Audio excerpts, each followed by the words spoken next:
Bueno, muy bien, y cuando son las 9:03, vamos al encuentro del doctor Josep Campos Torres, abogado constitucionalista, peruano él. Y cuando abríamos el programa, comentábamos con Marcos qué sucede en Perú desde hace largos tiempos, en donde el Parlamento lleva a sus presidentes con posibilidades de destituirlo. Josep, buen día, gracias por atendernos. Hola María Hermina, buenos días, a tu disposición. Bueno, contanos qué pasa. ¿Por qué otra vez y a 1 año y medio ya comenzó la posibilidad de la destitución del presidente Pedro Castillo? Bueno, esta es una crisis que comienza realmente, si quieres tener un inicio, es en el fujimorismo de los 90, con un corolario final en la gestión de Martín Vizcarra. ¿Y a qué me refiero, no? O sea, cuando Fujimori viene, cierra el Congreso, cierra las instituciones, da su autogolpe, tiene como primer objetivo los partidos políticos.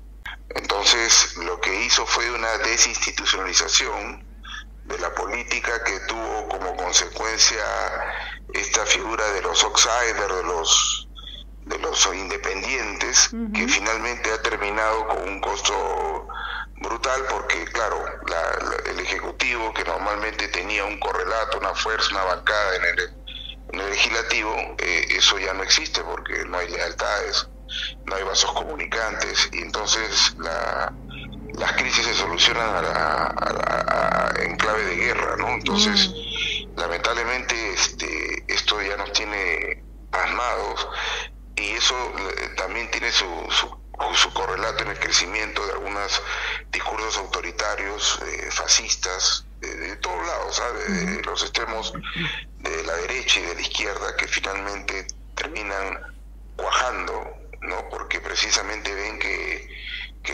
parece la República de Weimar, María, toda una institucionalidad endeble que solamente soluciona sus crisis a través de o cierres o te saco, ¿no? Entonces es un problema que estamos lamentando desde hace un tiempo, ¿no? Bueno, ahora por cierto, esa expresión crítica de la política tuvo en la elección que como decía Vargas Llosa, no hay nada más triste que las elecciones peruanas. Hay una alternativa entre Pedro Castillo, que ciertamente, no sé si será incapaz Morales, pero incapaz para gobernar, es claramente incapaz, y Keiko Fujimori, que nos llevó a una elección de este señor que finalmente ha traído una serie de denuncias, es un infractor común de la Constitución, no conoce el proceso político en general, ¿no? Es una persona con bastante ignorancia, vamos a llamarlo así, de tal manera que esto genera pues un escenario muy complicado políticamente. Realmente hace mucho tiempo no estábamos en estos niveles de intensidad de la crisis política, y lo que es curioso es que si no hubiera habido un marco económico que sostiene esta situación, estaríamos pues, no sé, niveles de haitianos, ¿no? Claro, o sea, ¿la economía se sostiene, Josep?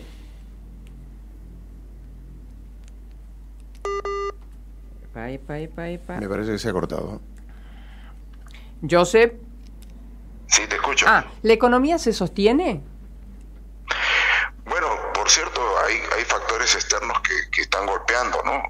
La guerra de Ucrania en general a todo el mundo, pero por fuera de eso el modelo todavía se sostiene y se sostiene esta crisis, ¿no? O sea, este país se da el lujo de tener esa crisis sin que represente grandes problemas inflacionarios, que en otras circunstancias te imaginarías, ¿no? O sea, pero de momento estamos con algún nivel. Claro, el próximo año sí ya se entiende que van a haber cifras negativas, porque lo que ha provocado acá, por cierto, es una depresión de la inversión. El campo está muy golpeado porque evidentemente este tema de los fertilizantes a nivel mundial, con un gobierno que teniendo los recursos no sabe usarlos, ese es un problema importante. Pero hasta ahora por lo menos el país se sostiene en casi poquísima inflación, imperceptible, pero el problema político es importante, ¿no? Claro. Ahora, ¿cuál sería? Porque, bueno, se lo acusa, entre otras cosas, de incapacidad moral y de algunas corrupciones y demás, o favoritismos hacia determinados empresarios. ¿Cuál sería la alternativa? ¿El 7 va a declarar Castillo? ¿Va a hacer su defensa? Tenemos un procedimiento con el cual yo siempre estuve en desacuerdo, que se llama la vacancia por incapacidad moral. Y mi desacuerdo pasa precisamente en el pasado, con eso lo sacaron a Martín Vizcarra. A pesar que yo quería que se vaya, evidentemente para mí es un mecanismo que se reduce a obtener los votos y sacas a un presidente. Eso realmente es bastante intenso y ciertamente provoca situaciones de inestabilidad permanente, porque, insisto, lo único que se requiere en los congresos es tener 87 de 130 votos y con eso te sacas. Y además por la imprecisión de lo que es moral, ¿no? O sea, porque este señor sí es un infractor de la Constitución, sí tiene probadas situaciones de rapiñería, de corrupción que merece ser investigado, pero sobre todo es un infractor de la Constitución. Por ejemplo, la ley de transparencia lo obliga a tener despacho público, comenzó a despachar en un local, un despacho privado, votó al Procurador General de Estado, que fue muy defendido, y ya lo repusimos por la justicia constitucional, lo votó porque lo denunció. Es el único funcionario del Estado que puede denunciarlo, lo denunció y por eso lo votó. El 5 de abril pasado declaró un estado de emergencia para que los limeños no saliéramos de nuestra ciudad y la gente salió masivamente. Es un tipo que no conoce el proceso político constitucional, no conoce la Constitución, pero ciertamente este 7 va a enfrentar un proceso donde le imputan muchas cosas que deben ser ciertas, algunas ciertamente está presumido inocente, pero por encima de eso creo que lo que estamos viendo es que ocurriría un camino que también los opositores están queriendo obstruir, que es que su sucesora, que es la de Josep, lo que corresponde es seguir el camino constitucional, ¿no? El camino constitucional hace que si lo sacamos el 7 de diciembre, lo suceda la vicepresidenta de la República, Dina Boluarte. Entonces, este 7 de diciembre, si se obtienen 87 votos, lo saca. Ajá, y sigue la vicepresidenta. Sí, que la oposición también la quiere sacar, ahí sí me parece como argumento bastante absurdo, te cuento, ¿no? Pero bueno, el punto está en que como se ha reducido la política a votos y se ha sacado la racionalidad, la proporcionalidad, el sentido de lo que implica la política, que es conversar, sentarte, dialogar, pactar, eso como ya está disuelto, lo único que se busca en estos momentos es por uno y otro lado es que uno no tenga 87 y el otro tenga 87 votos. Te hago una pregunta, ¿hay posibilidades de que se adelanten las elecciones? Tendría que haber una reforma constitucional, María Herminia, porque el plazo de la vigencia del mandato está en la Constitución. Claro. Entonces es un mecanismo que se está apostando, pero es un poco largo. Alguna vez ocurrió en el 2000 cuando Fujimori renuncia, la OEA vino sin Carta Democrática Interamericana, porque tú recuerdas que la Carta Democrática Interamericana se inspira en el ejemplo peruano con esa crisis. Vino la OEA, en ese momento estaba el embajador Stein, y acercó a las partes, al fujimorismo, a la oposición, y se acordó inmediatamente reformas constitucionales que duraron meses. Claro. Y con eso se terminó el debate, ¿no? La OEA estuvo esta semana o la semana pasada también en Perú. Sí, con una OEA que, pero por cierto, tiene preocupación legítima, también tiene sesgo, por cierto, pero ha hecho algo importante la OEA. La OEA ha ratificado algo que preocupa siempre a la realidad latinoamericana, es que las crisis políticas al final tengan que resolverse con fotos con militares, ¿no? Eso menos mal que ya ha sido diseñado, y la OEA ha ratificado que aquí el que va a ser el árbitro en la crisis política va a ser el Tribunal Constitucional. Por ese lado es importante para todos, ¿no? Pero en particular es una respuesta al gobierno que quería desconocer al tribunal. Claro. Pero la OEA creo que ha marcado una cancha que creo que es interesante, pero porque igual creo que el proceso político tiene su propia dinámica. Ahora, yo no creo que lo van a vacar, no van a llegar a los 87 votos este miércoles, creo. ¿No crees que consigan los 87?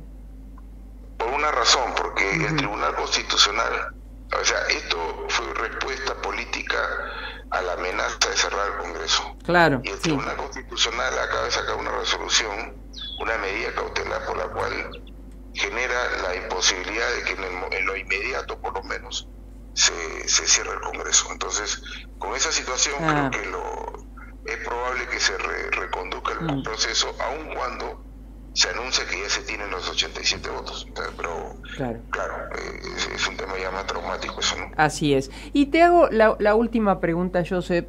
¿Por qué crees que le está pasando esto a Perú desde hace tanto tiempo? No te escuché. Te decía, ¿por qué crees que le está pasando? Epa.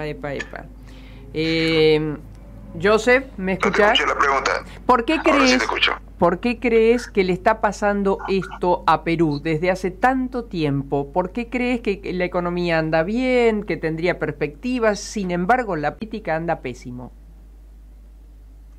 Bueno, mira, yo creo que hay una cosa que concurre al lado de la otra.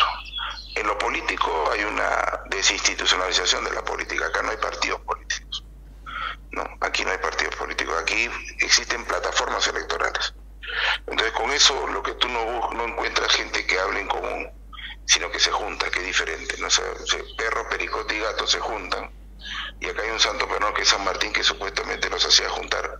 Acá no hay San Martín, pues entonces los liderazgos se construyen de manera circunstancial.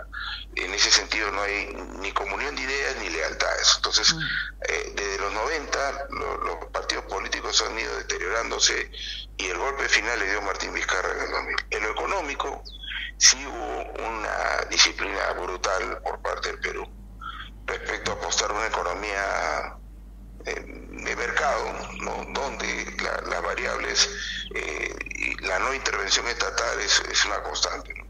Acá de los 90 no existe ninguna empresa estatal creada, ninguna.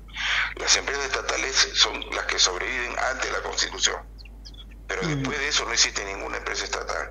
Segundo, no existe ninguna posibilidad de intervenir tarifariamente en los precios, ni en las pandemias, te cuento. Ni en la pandemia no se ha podido tarifar nada. Acá es libre cambio, libre mercado, los precios los definen la demanda, la oferta, ¿no?